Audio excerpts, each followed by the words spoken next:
Hayu dulur-dulur sadaya ibadah ka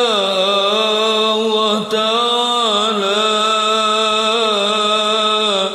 di masjid wa musola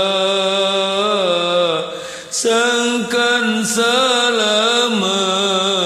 dijaga sabab jalma mautna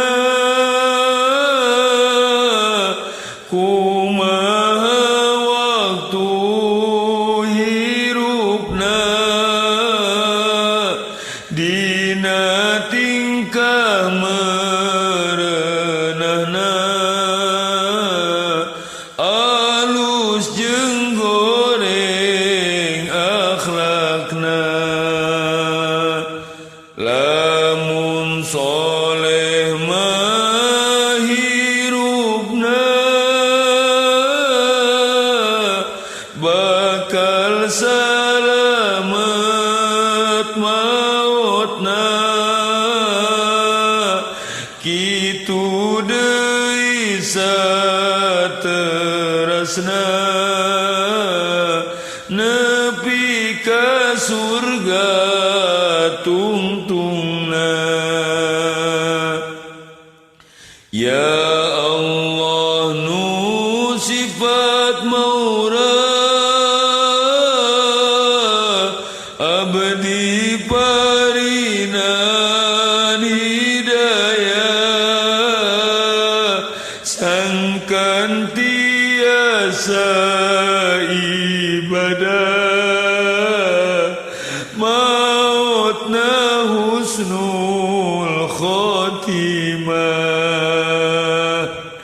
lamun mautna salamet terus ka dituna parat bakal bag jadi akhirat anu akhirna ka jannat. Tapi lamun mautna konyol kadituna leuwih benjol ku malaikat ditakon